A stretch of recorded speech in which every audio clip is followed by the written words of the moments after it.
In recent days, an unsettling message has been echoing through Congress. Several Republican lawmakers now say that the moment they pressed for full transparency on the Epstein files, pressure turned into something far more personal. Direct threats tied to officials inside Donald Trump's own Department of Justice. Representative Thomas Massie of Kentucky, who led the push to force those records into daylight, says the DOJ and the FBI warned his staff that criminal charges were on the table if they kept going. And while that alone should raise every eyebrow in Washington, another voice adds to the unease. Representative Marjorie Taylor Greene has publicly stated that if she is ever harmed, if her life ends under suspicious circumstances, powerful men would be behind it. She has made it clear she is not suicidal. She has said, again and again, that she is not suicidal, and that if her life were ever taken, it would not come by her own hand. In her words, it would come from someone powerful, someone tied directly to her push for transparency. And this is the part most people overlook. Her warning emerged at the very moment survivors who sought disclosure were also speaking about threats against them. When you look closer, a deeper layer appears. According to publicly available information, internal voices inside the Department of Justice who even mentioned the Epstein files have faced swift consequences. One example involved a senior official working in the Federal Witness Safety Coordination Program. After speaking with reporter James O'Keefe, who is known for undercover sting operations, and referencing the Epstein files, that official was removed from his position almost immediately. A lawsuit has now been filed on his behalf. That is a documented fact, not an opinion. And it raises a question: why is discussion of these records treated with such force? At the same time, another thread was developing in Washington. Bloomberg received a Federal Court Freedom of Information Act response that revealed the sheer scale of redaction efforts inside the Department of Justice and the FBI. Roughly $1 million in overtime was spent over a short stretch in March solely on blacking out material from the Epstein files. The number is real. What it implies is still being debated, but the volume itself signals something larger than routine procedure. Meanwhile, on the congressional front, Representative Thomas Massie appeared on InfoWars and described pressure he believed crossed legal lines. According to his account, his allegation, certain FBI personnel and a member of Kash Patel's team warned his staff that pushing forward with the discharge petition could trigger a criminal investigation. Massie said the threat itself was likely illegal. In his telling, the Trump-era Department of Justice and the FBI were signaling that criminal probes would be opened simply because he sought to force movement on Epstein-related disclosures. So when you line these pieces up, documented federal actions, congressional allegations, and high-cost redaction efforts, you begin to see the outline of something structural rather than isolated. This is not a single dispute. It is a system under strain, pulling between public transparency requirements and institutional self-protection. And that leads to a larger reflection.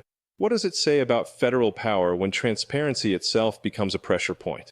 I was going to ask you about that, but since you brought it up and I didn't, I'm bringing it up. Okay, you brought it up.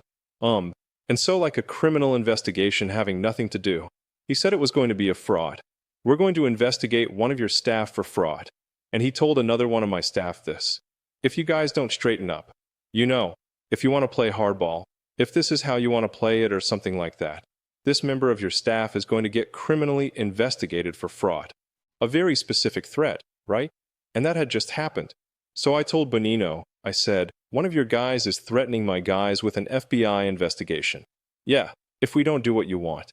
And he said, I'll take care of that. I'll take care of that. Because even he understood that was not a good look. It's probably illegal, right? But let me. So the fallout to that is the FBI employee who threatened my staff. I have to tell you all this, by the way, Steve, and I have to tell all the listeners this because this is the context in which I'm worried for the whistleblower. If they're willing to retaliate against a congressional office, which has speech or debate immunity and a lot of other protections, they may be willing to retaliate against a whistleblower. Previously, you had Marjorie Taylor Greene post, I am not suicidal and one of the happiest and healthiest people you will meet. I have full faith in God and Jesus Christ, my Lord and Savior. As a sinner, I am only saved through His grace and mercy. With that said, if something happens to me, I ask you all to find out which foreign government or powerful people would take heinous actions to stop the information from coming out. Not only about this issue, but because of the truth that I have been speaking, the people understand what I am saying. Then later, she talked about the death threats that her business was receiving and that she was receiving from the Trump MAGA base, as Donald Trump basically called her Marjorie Trader Brown. Okay, let's talk about the Epstein survivors and the threats that they've been getting. Here we hear from Annie Farmer, one of the victims and survivors of Ghislaine Maxwell and Epstein. Here she says how, it wasn't that Ghislaine just procured the children for this sex trafficking ring that Donald Trump and the MAGA Republicans are now covering up, but she was threatening the survivors as well. Play this clip. She didn't just procure girls and women for Epstein, but she herself participated in their abuse. I think that's an important thing for people to understand. And then she also, made threats. She made threats to my sister, to our family, when it was clear that my sister had reported her. For many observers, the idea that she is suddenly being treated as a possible source of information, after previously being charged with perjury by the federal government, feels confusing, even unsettling. And this is the part most people overlook. The shift does not happen in isolation. It happens in a climate where the rules appear to bend depending on who is speaking and what they are speaking about. Meanwhile, in Washington, a parallel thread was building. James O'Keefe and his media group released undercover footage, and regardless of where one stands on O'Keefe's broader work, the recording itself triggered a very real consequence. The Department of Justice fired the official caught on tape. That individual has now filed a lawsuit alleging that the termination violated his First Amendment rights. According to the complaint, he was punished for private comments made during what he believed was a personal conversation. On the tape, he stated that the Epstein files do exist, describing thousands and thousands of pages, and alleging, his allegation, not verified fact, that federal reviewers would redact conservative names while leaving liberal Democratic figures visible. He went further, claiming that Ghislaine Maxwell had received unusual treatment, including a transfer to a minimum security facility, which he said ran against established policy for sex offense convictions. These statements remain his personal assertions, but the recording captured him speaking openly and without hesitation. The man identified in the footage was Joseph Sciacchini, the acting deputy chief of the Office of Enforcement Operations. On tape, he introduced himself as a Department of Justice analyst with more than 23 years of service, describing routine work with federal law enforcement agencies, prosecutors, and the Bureau of Prisons. When viewed through a broader lens, his comments reveal something deeper. A perception inside the system that the handling of the Epstein records has been inconsistent, selective, and subject to internal backtracking. From the legal front, attorney Mark Zeid, who has appeared on the Midas Touch network, announced that he filed a First Amendment lawsuit on Sciacchini's behalf, naming the Department of Justice and Bondi as defendants. According to Zeid, the firing violated due process requirements because the remarks were personal commentary on matters of public concern made on what Sciacchini believed was a private date. The dispute over whether the firing was lawful now moves into the courts, where facts, allegations, and interpretations will be separated more formally. At the same time, a second storyline was playing out beyond Washington. Bloomberg, which has recently produced extensive reporting on both the Epstein estate and international intelligence communications, published new material obtained through a Freedom of Information Act request. Reporter Jason Leupold wrote that the FBI turned over dozens of emails, revealing internal debates over the review and redaction of the Epstein files, a behind-the-scenes view that most of the public never sees. According to the article, those emails shed light on the scale of the review process and the amount of sensitive material under consideration. And here is where the two narratives, federal power and institutional accountability, begin to merge. On one side, a high-ranking official is dismissed after speaking candidly about internal inconsistencies.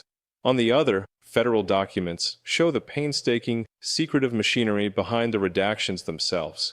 Both threads point toward a system struggling with transparency and a long-running question about who controls the information that shapes public trust.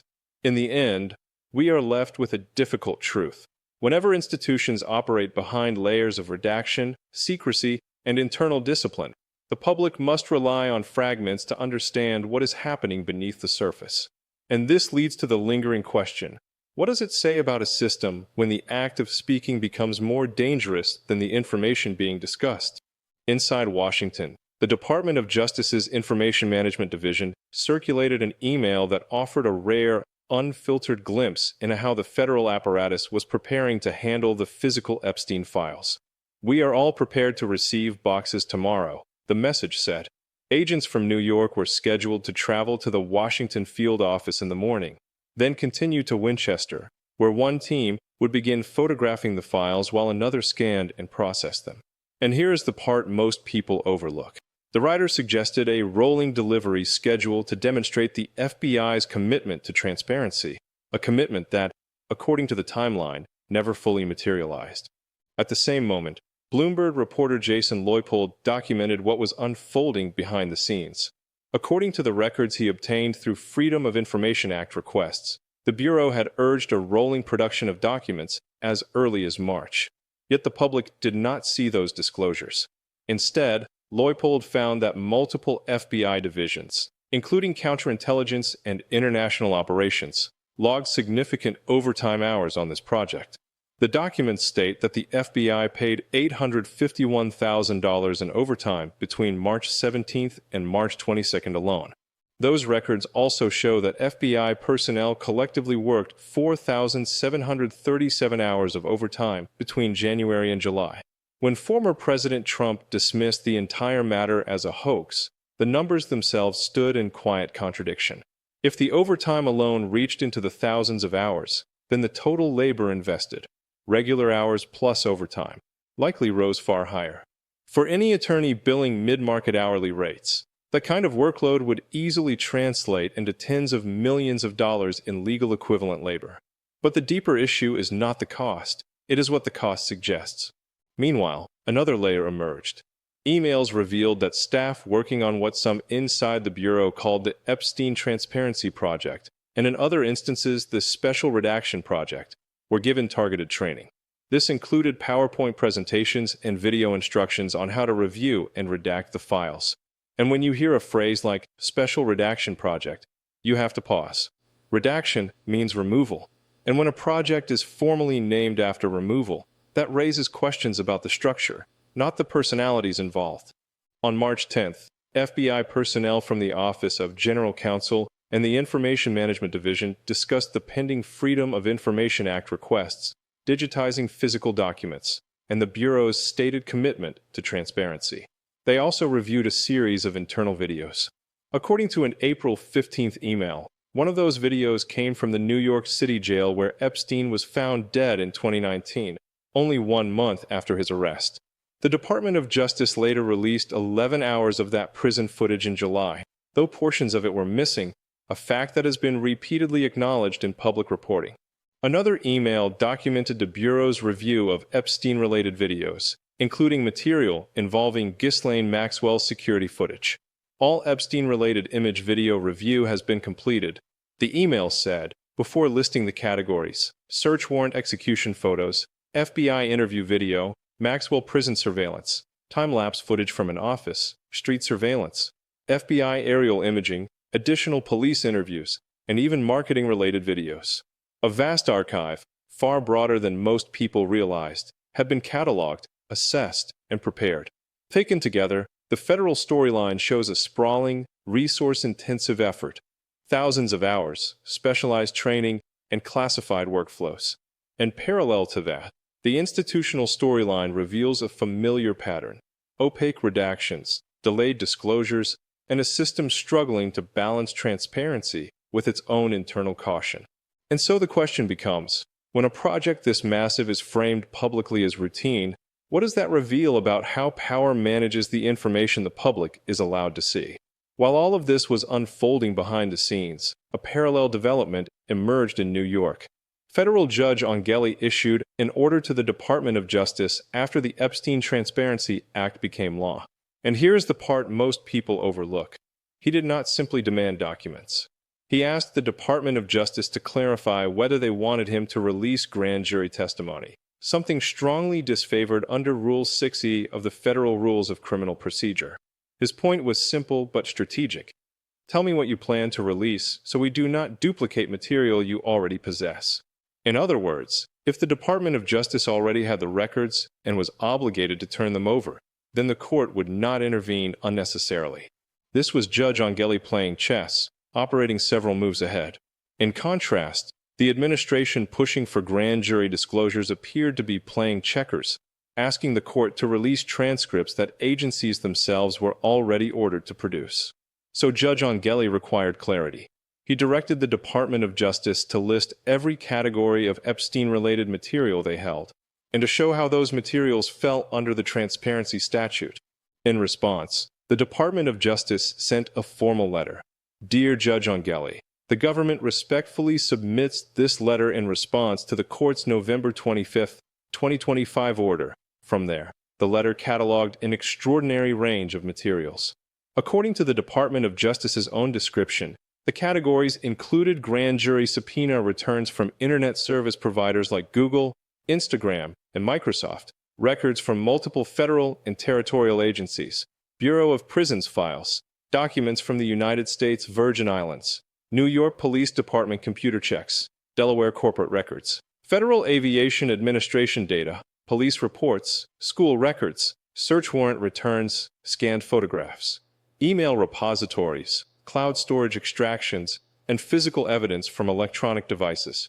They listed materials produced by law firms representing victims, arrest reports, booking files, post-arrest photographs, civil litigation exhibits, deposition recordings, surveillance images from Epstein properties and Maxwell residences, immigration records, online retail purchase histories, Palm Beach Police Department materials, and files from the United States Attorney's Office for the Southern District of Florida. The list continued with forensic extraction reports, photographs voluntarily produced by third parties, including victims, postal records, courier logs, estate-produced documents, Department of Motor Vehicles records, interview notes, and communications related to those interviews. And this is where a deeper contradiction emerges. The Department of Justice had previously told the public, and the House Oversight Committee, that certain emails from the Epstein estate were not in their possession because, according to their statement, the estate had not provided them and the Department of Justice considered them non-responsive. Yet the letter to Judge Angeli acknowledged that the Department of Justice did, in fact, maintain broad categories of materials tied to the estate, victims, and associated investigations. Two parallel narratives now stand side by side. The official claim that certain records were never received, and the detailed inventory listing categories that strongly imply the opposite. This is not simply about a single agency. It is about a system trying to reconcile its public statements with its documented holdings, a pattern that repeats itself across federal institutions whenever transparency laws collide with institutional caution. And so we are left with a reflection that is difficult to ignore. When the inventory of what a system holds contradicts the story it tells the public, the question shifts from paperwork to trust. What does that gap reveal about how federal institutions manage information the public is entitled to see? And here is where the tension becomes unmistakable. The criticism was blunt. If the Department of Justice truly lacked the emails and records from the Epstein estate, they had every authority to request them. And according to the files already referenced in court, they did request them.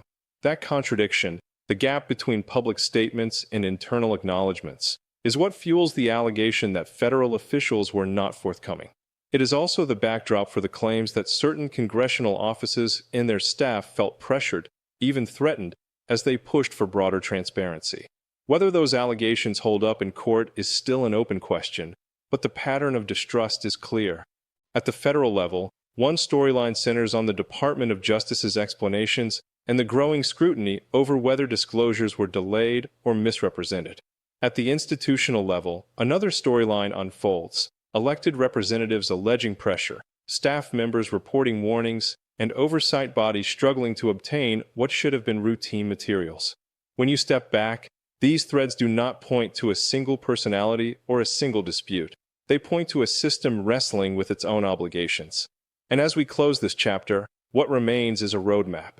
Not a roadmap to conclusions, but to sources, the categories of documents, recordings, and files that will shape the next phase of public understanding. Those materials, once fully released under law, will tell their own story. For now, all anyone can do is follow the trail and wait for what transparency requires. In the end, the deeper issue is not a single exchange or a single agency's explanation. It is the larger question of how a modern democracy handles information when public trust is already strained. When contradictions appear in official narratives, the burden falls on institutions to reconcile them with clarity, not pressure. And that leaves us with one essential question. What happens to public confidence when the search for transparency becomes as contentious as the information itself?